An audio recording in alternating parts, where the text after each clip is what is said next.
It's a real pleasure and an honor to be here, and I think it's an incredibly important initiative that's happening. When Peter asked me to talk on this topic, when you talk about censorship, of course, censorship is put to use to maintain a certain story in society that serves certain interests. And so when we talk about corruption in psychiatry, we're often thinking about the corruption that results from pharmaceutical interests, giving money to thought leaders, psychiatrists, that sort of thing. I think there's even a bigger source of corruption, and that is that the institution of psychiatry protects its interests as a guild, as an organization. And so really 3 quick examples of the censorship that helps maintain the story that serves their interests, keeps public belief in the medications at a certain level, that sort of thing. First is, very simply, there's a long history of basically ousting the critics. And it can be either that their academic careers begin to languish, they have trouble getting funding, or sometimes they're just pushed out of the tribe. This meeting begins with Peter Gucci's basically expulsion. But there's a long history of this. Loren Mosher was head of schizophrenia studies at the National Institute of Mental Health in the 1970s. He ran an experiment called the Psychiatrie project.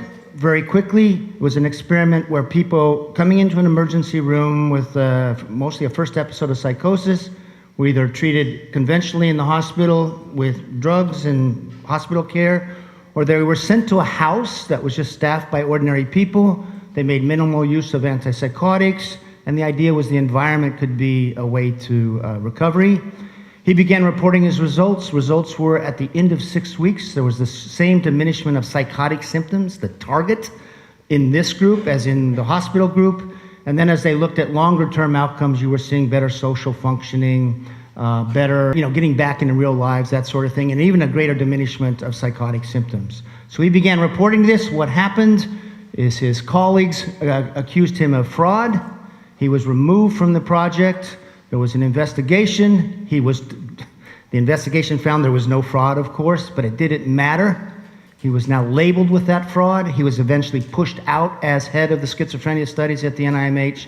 Now, this served as a big sort of alarm or warning bell in American psychiatry, because here was the top schizophrenia doctor in the country pushed out for running an experiment that challenged hospital care, regular use of antipsychotics, and by the way, he deprofessionalized it.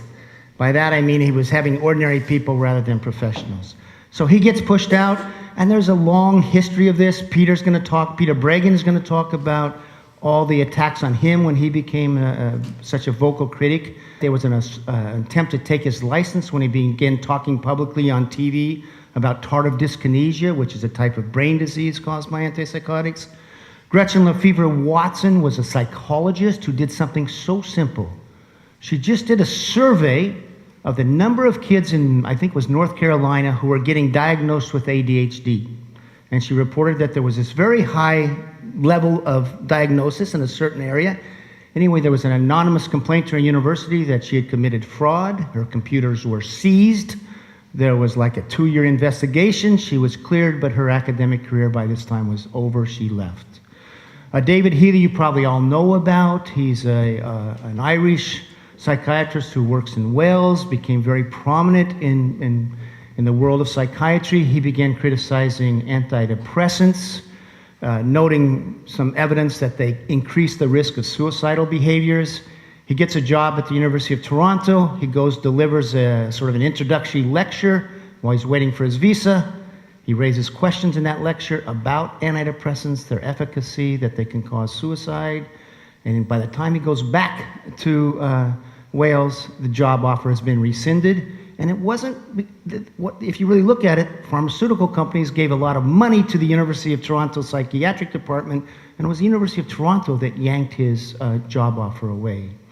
And we all know about Peter Gucci.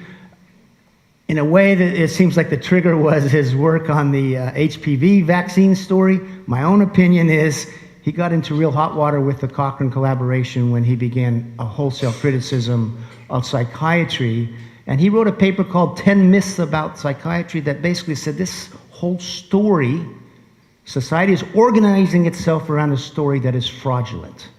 Now that's really an arrow to the heart of psychiatry, saying you've told us a false story. And I think his criticisms of psychiatry were a big reason he eventually got balanced. So that's one form of censorship. You just make it difficult to be a critic, and even if you stay in, you have trouble getting funding, that sort of thing. The second way of censorship is that the journals, the mainstream journals, the most high-impact journals, have editors that basically serve as gatekeepers. And you'll see through the peer review process that critical papers have a very difficult or impossible time of getting published in the mainstream journals. So what I did just for this thing is look at two topics that obviously are a public health concern and see where those papers were published. One topic is this: do antidepressants worsen long-term outcomes? Now, this is actually a thread in the profession that goes back to the 70s. People saying, wow, I use antidepressants, maybe they get better a little faster, but it seems like they're relapsing back into depression more frequently, okay? Are the drugs causing a chronification of the disorder? Now, given the use of antidepressants and the fact that so many people that go on them end up on them long term, this is obviously a big public health concern, right? Okay, that's one. The second thing that has come up, and this has bubbled up from, in essence, users' experiences, is a lot of people who've been on antidepressants for a longer time, they come off and they do not get their sexual function back. And it's called PSSD, post-SSRI sexual dysfunction. Now that's another really big public health concern. By the way, it seems particularly prevalent for people who are put on the antidepressants as teenagers. A huge, worry, you would think. Okay, these are on high-impact psychiatric journals, these are the top 5, okay? High impact meaning most often cited, that sort of thing. And so I just traced, first of all, the articles, the mainstream articles that you can find in the literature that talk about the evidence regarding do antidepressants worsen the long-term course of depression. Now you'll see that there's a guy named Giovanni Fava in Italy that really has been at the forefront of this discussion, and he started his own journal, Psychotherapy and Psychosomatics, in essence to make it a home for articles that did critique mainstream psychiatry. But look at where they all got published. Psychotherapy and Psychosomatics, CNS Drugs. There are a couple in journals, Clinical Psychiatry, Medical Hypotheses. By the way, this guy, Rifel Malik, used to work for Eli Lilly, the manufacturer of Zyprexa. You see this last one in 2018? This is a long-term prospective study. One of the authors is one of the leading mood disorder experts in the world. He's from Switzerland, and again, it wasn't published in one of the big 5. So in addition to not finding any of these articles in the big 5, I then went to the journals, searched their data. Some people are naming this condition tardive dysphoria. In other words, it's a dysphoric state that happens later on. So I went to the journals. I didn't find any articles published there. And then I looked to see, could I find any mention in these journals through a search function of tardive dysphoria or any concern about antidepressants worsening the long-term course of depression. I couldn't find a single mention. This is in 25 years. And you can see the problem. No, why would they not want to mention this? Because if you start talking about research showing that you may be causing an increased chronicity of depression, that's going to be a real problem for your product of antidepressants and the story you tell about a brain disease and the very effective drugs. It will threaten your whole story you're telling to the public. How about PSSD? This really started rising in internet forums in the early years of the 2000s after people had been on the SSRIs. It doesn't seem to happen with the tricyclics, but it's the SSRI antidepressants. Look at the journals where this has appeared. You get, journals on sex marital therapy. Again, psychotherapy and psychosomatics has been a real home for this. You also have the International Journal of Risk and Safety Medicine. That is a place that you do see articles about harms from drugs, treatments, etc. Do you see any of the big 5? I did a magazine story. I got a commission to do a magazine story on this. This was in 2011. Magazine says, what do you want to write about? I said, I want to write about PSSD. And I said, but I've seen your magazine, you're not going to print it. because the magazine is funded with a lot of ads. And the guy goes, oh, no, no. We have a wall between publishing and editorial. We'll publish it. So I did the article, and he goes, we can't publish this.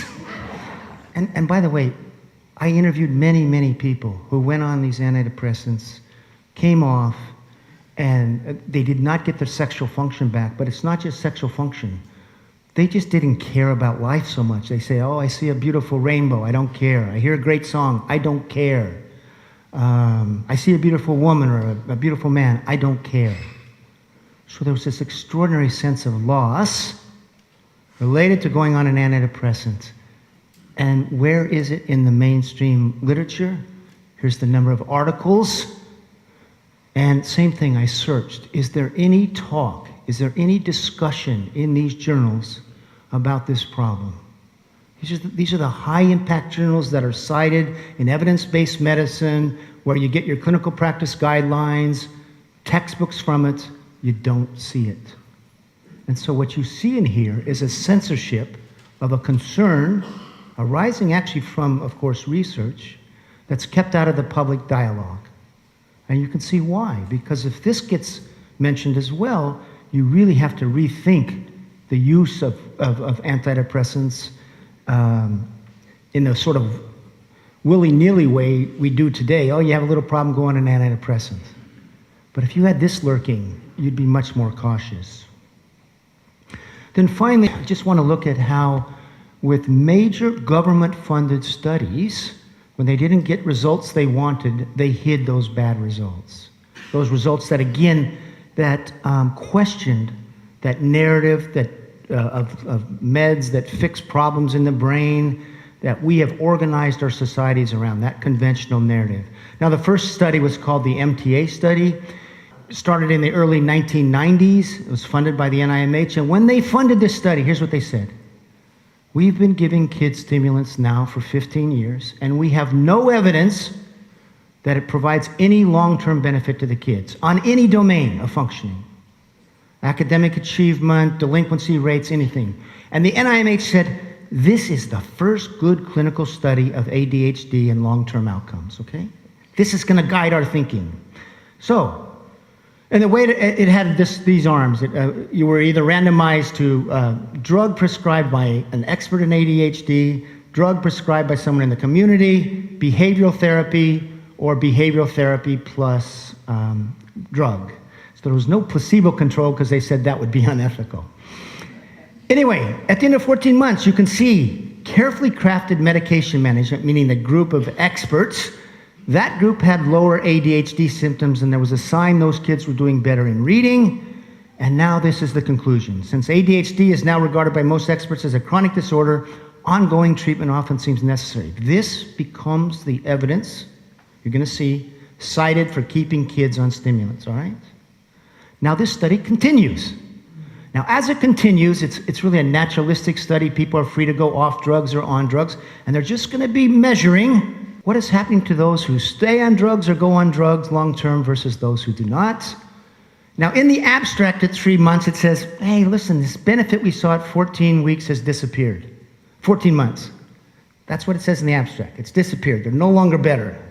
Now if you read the study really carefully, you find that at the end of 3 years, being on medication was a significant marker, not of beneficial outcome, but of deterioration. In other words, the kids on meds are doing worse as we go out further in time. It's in there, but it's buried. It's not in the abstract. It's not in the conclusion. You've got to read this study really carefully. There's one line. 6 years, no significant differences between the medicated use and the unmedicated use. What do you see if you read it real carefully and look at a data table? Medication use was associated with worse hyperactivity, impulsivity, and oppositional defiant disorder symptoms, and with greater overall functional impairment. So there's this abstract that people read, and then it's there, but you got to read it real closely, and it's the abstract so often that guide thinking. And what do you hear today? If you're a parent, your kid gets diagnosed with ADHD, do you want your kid on these drugs long-term? The American Academy of Child and Adolescent Psychiatry says, we have evidence it provides a long-term benefit. And what do they cite? The 14-month results. They don't cite the 3-year results. They don't cite the 6-year results. So what you see here is a selective sort of presentation of evidence and hiding the bad data.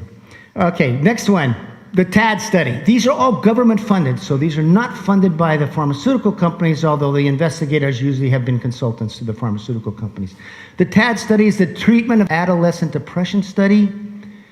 Now, as you probably all remember, when the antidepressants were tested in adolescents, they mostly were not effective, even over the short term. And there was increased risk of suicidal ideation, suicidal events. The FDA put a black box warning label on the antidepressant and said, it looks like it doubles the risk of suicidal events. Then we get this study. And what they said is, you see, they're randomized to placebo, to CBT, or Prozac plus CBT, okay? So you get placebo, drug, CBT, and drug plus CBT. And you look here, those randomized to placebo, you see 9 suicidal attempts. Those randomized to fluoxetine or fluoxetine plus CBT, 9 events. So they say there is no evidence of medication-induced behavioral activation as a precursor to a suicidal event. The idea was that the drugs could activate kids and they would cause a suicidal event. What are the real results? It was a Swedish psychiatrist who actually pointed this out. He sent an email to me. If you read the study really carefully, what happened was this. After 12 weeks, many of the people randomized to placebo or CBT alone were asked to go on drug, okay?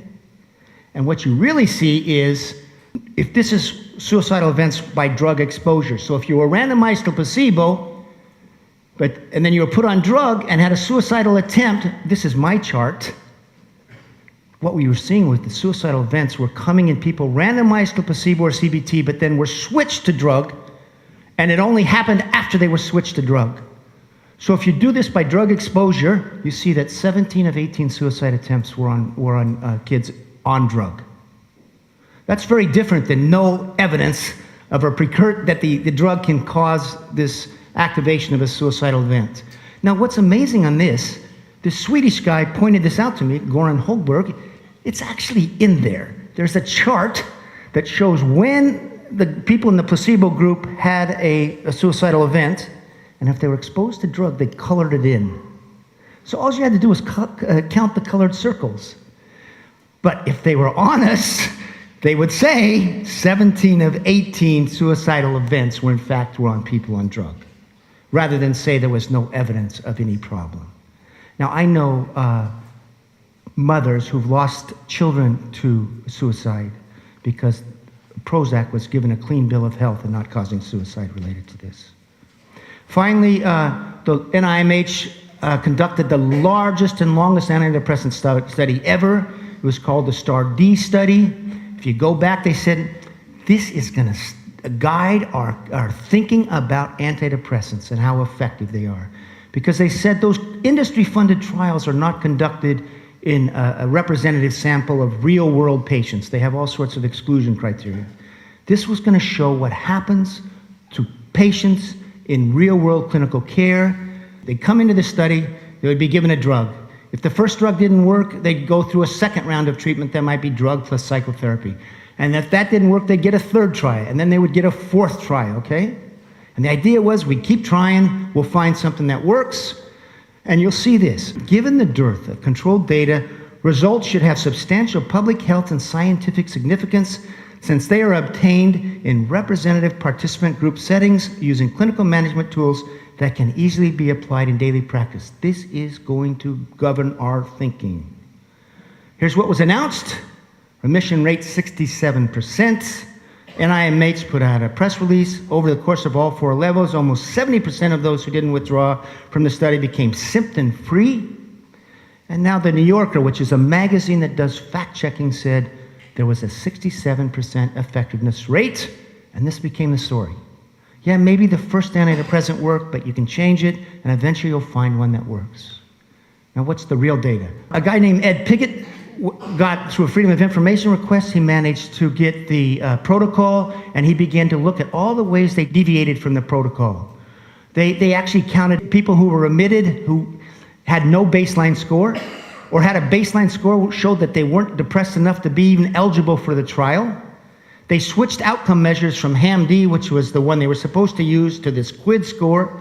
And what they did is they played around with the numerator and the denominator, and they kept doing changes away from the protocol that upped the people who could be seen as remitted. And if necessary, they dropped the denominator. And then they said, and the people who dropped out, if they had just stayed in, they would have remitted at the same rate that those who did stay in, and they calculated this fake rate of 67%. Now there's been someone who got patient data. They're down to 26% of patients who actually remitted in the first episode. 67 down to 26. Now here's the one-year results.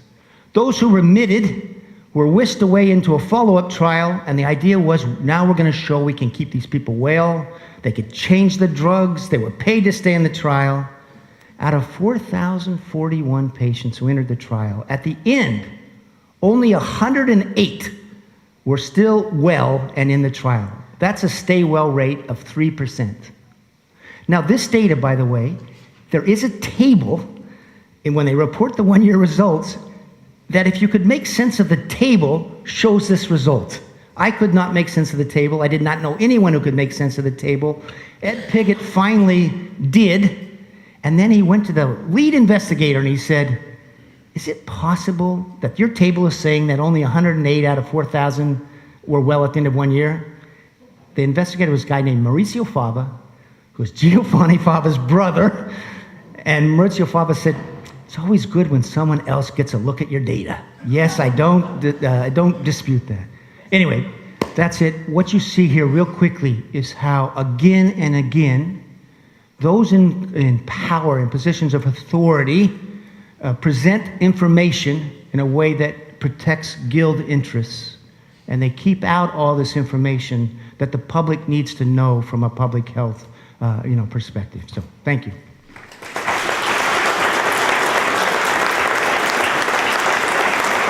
Thank you, Bob. Bob, you mentioned that there are problems with trials that aren't published, and then when they are published, that they go through this peer review process, and there's these sort of glaring missteps. Do you think? I'd like to hear your comments on, whether you think it's problems with the peer review process, or is it the editors of journals that want to avoid controversial topics? Yeah, I think it's both. So you have editors of journals, of these major journals, that are psychiatrists, that are part of, the power structure within the institution of psychiatry. So they're often hostile towards, a finding that antidepressants worsen the long-term course of depression. And then there's a peer review process. And the peer review process, you can figure out who you're going to send the articles to, and they're going to be hostile to findings like this. There's a guy named Jay Amsterdam who is he was a biological guy in American psychiatry, going back to the 1980s. He eventually became a whistleblower, but he also has data from a long-term study showing that actually there's an increased chronicity, increased relapses associated with exposure to antidepressants. He's having an impossible time right now to get this published. So yeah, I think that the peer review process, rather than being a process that filters out the good from the bad, is done in a way that protects the interests of that guild that actually runs those journals. And that's what you see in the fact that they haven't even addressed these two issues around antidepressants. 25 years, and you cannot find in the 5 leading psychiatric journals a mention of these health concerns. I remember when I was doing research into antidepressants and I came across the STAR-D trial, a lot of psychiatrists were actually using it as support for prescribing antidepressants. Why do you think the media didn't take this up? Yeah, that's a good question. I was playing tennis one day, just real quickly, and I was in the shower area, and there's 2 doctors there, and one goes to us, thank God, we finally have evidence our drugs work. Talking about the STAR-D trial, 70% cured. And I felt going, well, really, not really, but anyway. The media has its own filter. And if you're reporting for a mainstream organization, it's really hard to say, well, listen, the STAR-D study is fake. Because you're going to be asked to go to the very people who did the study, and they're going to defend it. So, and then I can remember the first time I quoted Peter Bregan in a story for the Boston Globe. The Globe editor said, but Peter Bregan, yeah. You know, he's this crazy ideological guy. So you have this pressure of editors that have a hard time contradicting conventional belief systems. Jumping forward in time, but now we've got a clutch of papers, particularly in the vaccine area, that have been published and then retracted. And in that case, obviously, the peer review process went on fine, but presumably editors got lent on in a more blatant way. Let's just look at the STAR-D study. There are two things are happening. If you look at where the initial results were published, the fraudulent things were published in mainstream high-impact journals. The deconstruction articles were published in like psychotherapy and psychosomatics. Now they have called for a retraction of all these other things, but they're just not getting any traction. However, they now finally are getting access to patient-level data, and they've called for a reanalysis that just appeared the other day. Now that has a chance, I think, if you get a group, and they're gathering together some prominent investigators, if they can go through the patient-level data. We saw the first part that said only 25% actually remitted by the protocol, but they're also looking at, there were all these secondary outcomes that were supposed to be published, weren't published.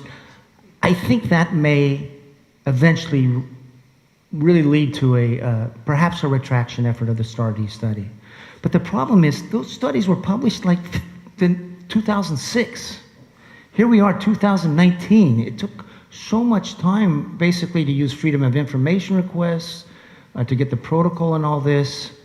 So the damage has been done, but that may happen through this, the RAIT process. They've now put a call out for that as well. Just hit BMJ like the other day. I got to be out of here.